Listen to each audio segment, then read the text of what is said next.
The public news 24 में आपका स्वागत है। आज हम एक ऐसे केस के बारे में डिस्कस करेंगे जो जनरली आज के समय पे बहुत ज़्यादा हो रही है, जिसको बोलते हैं कि आज के समय पे जो डेटिंग जो चलती है एप्लीकेशन, लोगों को जो ब्लैकमेल करते हैं, ये जो एप्लीकेशंस हैं, साइट्स हैं, टेलीकॉलर्स हैं, ये जनरली लोगों को फ़ोन करते हैं।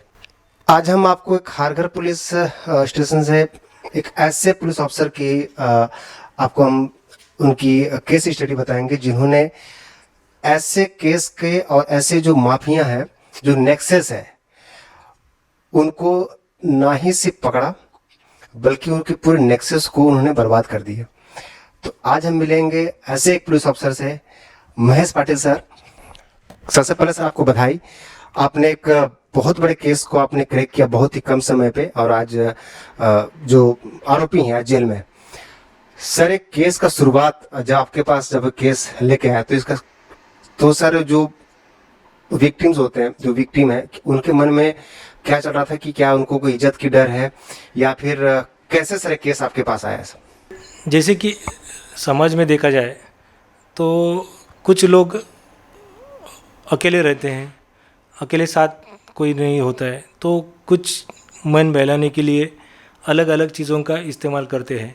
कुछ लोग ऑनलाइन डेटिंग, एस्कॉर्ट सर्विसेज या फ़ोन फ्रेंड ऐसी चीज़ों का इस्तेमाल करते हैं, जिससे ऑनलाइन फ़ोन करना, जैसे सोशल मीडिया में भी बहुत सारी चीज़ें आ चुकी है, सोशल मीडिया का भी यूज़ करते हैं। ऐसे ही हमारे यहाँ खारघर स्थित एक सीनियर सिटीज़न ऑनलाइन डेटिंग के नाम पर शिकार हो गए। 6 महीने में उन्होंने कम से कम 60 से 62 लाख रुपए ये ऑनलाइन डेटिंग सर्विस प्रोवाइडर्स को दे दी। 60 से 62 लाख रुपए देने के बाद एक दिन भी उनके लिए, 1 घंटे के लिए, ना ही 1 मिनट के लिए कोई डेटिंग के लिए किसी चीज़ों को भेजा दी गया, तो उनको पूरी से चीटिंग करवा दी। उन्होंने अपनी ज़िंदगी की जो भी कमाई थी, बहुत सारी कमाई उसमें गंवा दी, और बहुत ज़्यादा फ्रस्ट्रेशन में आने के बाद, क्योंकि उन्होंने तो समाज मान्य काम नहीं किया था, शर्म और लोग क्या कहेंगे ऐसी बात इसकी ये करते हुए कंप्लेंट करने नहीं आए थे। उनके सगे संबंधी मित्रों ने उनको थोड़ा हौसला दिया, पुलिस के पास जाएंगे तो ज़रूर आपका कुछ ये होगा, मुजरिम पकड़ा जाएगा और समाज में और ऐसी चीटिंग नहीं होगी। ऐसे करते कि जब उन्होंने हमारे पास आए, हमने उनकी बात पूरी सुन ली, ये कैसे कैसे हो गया, इसका पूरा ब्यौरा लिया। ब्यौरा लेने के बाद आ गया कि इसमें बहुत लोगों की ज़िंदगी ख़राब हो रही, तो हमने उसका सीरियसली फॉलोअप करते हुए टेक्निकल एनालिसिस किया। टेक्निकल एनालिसिस करने के बाद जैसे जैसे जिन माध्यमों का उन्होंने यूज़ किया था, उन माध्यमों के हिसाब से हमने स्टडी करने के बाद हमें ध्यान में आया कि ये सब फ़ोन वगैरह जो आ रहे थे, ये वेस्ट बंगाल के डमडम सिटी से आ रहे थे। डमडम सिटी की एरिया हमने एक लोकेट कर लिया। वहाँ के एरिया लोकेट करते हुए हमने यहाँ एक कॉल सेंटर जो फर्जी है, किसी को भी डेटिंग सर्विस प्रोवाइड नहीं करता, फोर्ज डॉक्यूमेंट कर रहा है और फोर्ज आश्वासन देके चीटिंग करने का काम कर रहा है, ये हमें जब वहाँ जाने के बाद ध्यान में आया, तो हमने वो बहुत खूबी से वो कॉल सेंटर बस्ट कर लिया। कॉल सेंटर बस्ट करने के बाद वहाँ के जो सेकंड स्टाफ थे, जो ये सब का कारोबार देख रहे थे, ऐसे 3 लोगों को वहाँ से हिरासत में ले लिया। वहाँ से हिरासत में लेकर उनसे बहुत ज़्यादा जानकारी करने के बाद इन्होंने पूरी इंडिया में ऑनलाइन डेटिंग के काम में से बहुत लोगों को फंसाया है, बहुत लोगों को ये किया है। ऐसे बहुत पूरी इंडिया में केसेस दर्ज है। लेकिन कुछ लोग ऐसे हो जाता है कि इन्होंने जो चीज़ की है वो उनको घर वाले नहीं मानेंगे, या तो अपनी बदनामी होगी, बेशर्मी होगी, बेशर्मी वाला काम किया है तो कुछ कंप्लेंट करने नहीं आते। जब हमने इन्वेस्टिगेशन कर रहे थे, तभी बहुत सारे लोग हमने इन्वेस्टिगेट किए, इंक्वायरी किए, लेकिन वो कंप्लेंट देने के लिए राज़ी नहीं थे। ऐसे लोगों की वजह से ये समाज में जो चीटिंग करने वाले लोगों का ज़्यादा फैलाव हो रहा है, उनका ज़्यादा फ़ायदा हो रहा है और लोग चीटर्स लोग ज़्यादा बढ़ रहे हैं। तो मैं आपके माध्यम से यही गुजारिश करूँगा कि अगर कोई चीटिंग करता है, वो ऑनलाइन फ्रॉड हो, ऑनलाइन डेटिंग सर्विस हो, एस्कॉर्ट सर्विस हो, जिसी भी माध्यम से अगर चीटिंग होती है तो पुलिस के पास आकर खुल के कंप्लेंट करनी चाहिए।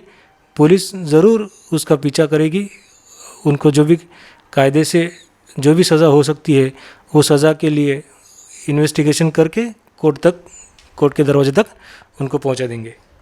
जो लोग ये जो टारगेट करते हैं, तो बेसिकली इनके पास जो डेटा आता है, तो कैसे ये लोग अपना विक्टिम बनाते हैं? आपको इस इन्वेस्टिगेशन में सर क्या चला पता कि ये किस टाइप के किन लोगों को ये टारगेट करते हैं? मैं इस माध्यम से ये कहना चाहूँगा कि लोगों ने अननेसेसरी जगह पे अपने फ़ोन नंबर्स नहीं देने चाहिए, जिस वजह से कि ये फ़ोन का डाटा इनके ऐसे चीटिंग करने वालों के पास चला जाता है और कुछ ना कुछ कारण से कुछ ना कुछ ऐसे मेंटली इससे ये ज़्यादा अपना डाटा कहाँ जा रहा है ये अपन ट्रैक करना चाहिए। गलत जगह पे अपना नंबर नहीं जाए, ये हर आदमी ने ख्याल रखना चाहिए।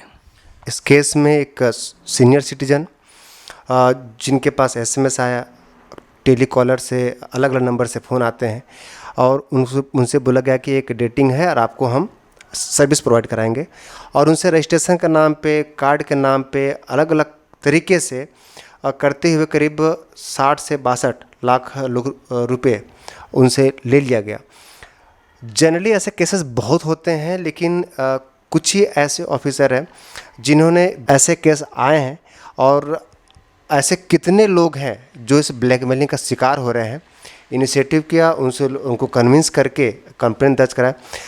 सर इसमें एक और था कि जब आप कलकत्ता में आप गए, तो क्या वहाँ का सर लोकल एडमिनिस्ट्रेटर और जो एडमिनिस्ट्रेशन है उनका आपको सपोर्ट मिला सर? एक तो हाँ, दूसरे स्टेट में जाते हैं तो बहुत लैंग्वेज प्रॉब्लम्स आती है। लैंग्वेज प्रॉब्लम आने के बाद वहाँ की काम करने के तरीके उससे ज़्यादा तकलीफ़ हो जाती है, और लोकल पुलिस स्टेशन लोकल आदमी होने के बाद ज़्यादा बखूबी से पेश नहीं आती। जब तक उनको भरोसा नहीं होता कि ये 100% मुजरिम है, तब तक वो थोड़ा नॉन कोऑपरेटिव रोल प्ले करते हैं। जब उन्हें ये पता चलता है कि प्योरली ये इन्वॉल्व है, तो ये बराबर कोऑपरेशन करते हैं।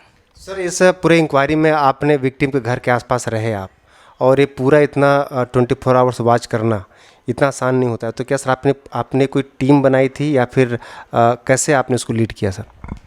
ये टीम में तो हमारे डीसीपी सर, हमारे एसीपी सर, हमारे सीनियर पीआई सर, इनका गाइडेंस हमें था।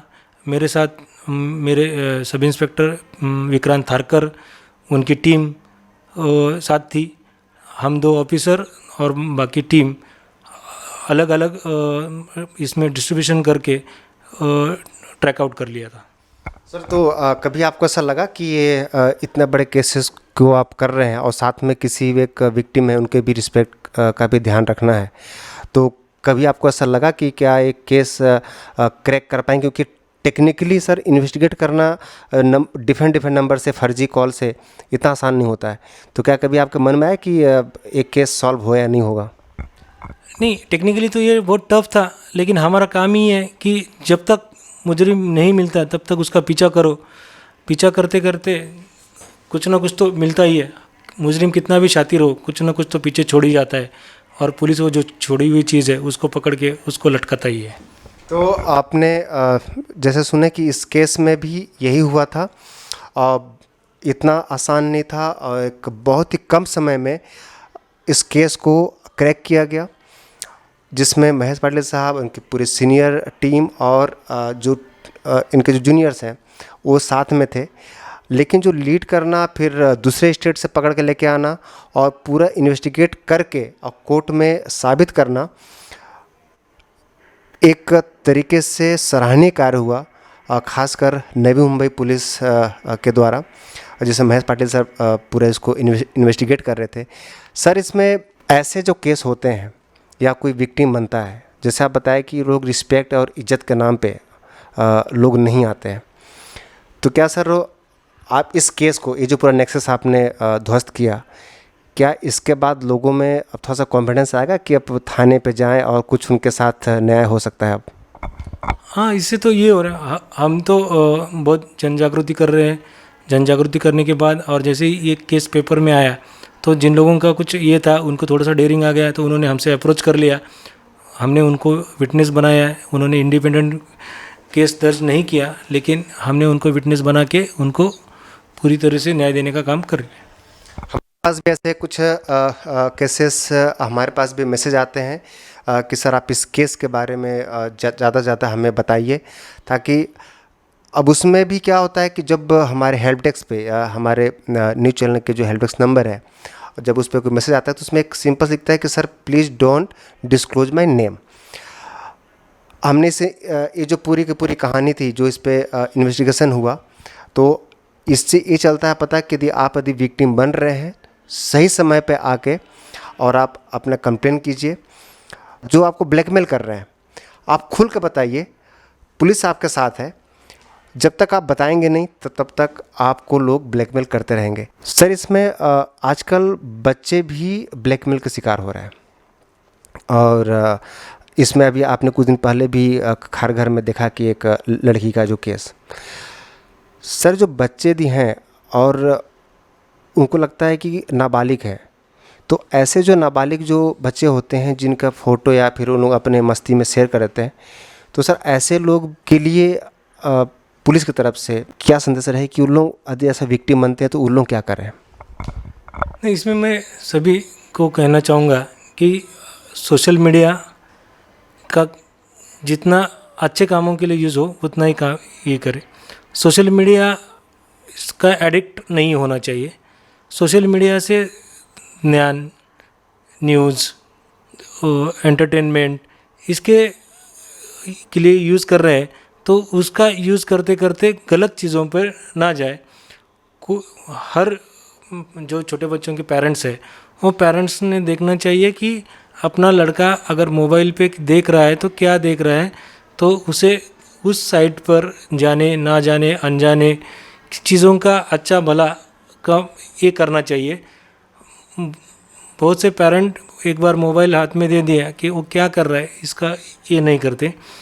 तो सोशल मीडिया का अच्छा यूज़ और एडवांटेज और डिसएडवांटेज के बारे में बच्चों को अच्छी तरह से समझाना चाहिए। एजुकेशनल जितनी चीज़ें हैं उतना ही यूज़ उन्होंने सोशल मीडिया या तो इंटरनेट का यूज़ करना चाहिए।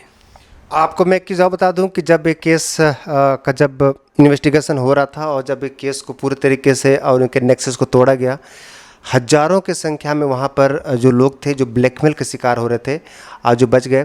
और सर इसमें मैं सर आपको कांग्रेस सर, आपने कई लोगों का जो ब्लैकमेल हो रहे थे उनकी तरफ से आज उनको भी एक कॉन्फिडेंस आया, और तो उसके लिए सर आपको बहुत बहुत बधाई। आपने एक जो पुलिस की जो छवि है उस छवि में सर अब लोगों के अंदर एक पुलिस के प्रति जो हमने देख रहे हैं कि लास्ट 6 to 7 मंथ में एक अलग सी भावना आ रही है और जो रिस्पेक्ट कर रहे हैं। तो सर इसके लिए सर आपको तहे दिल से कांग्रेट्स वंस अगेन, जो आपने इस केस को बहुत ही कम समय पे क्रैक किया। Thank you sir.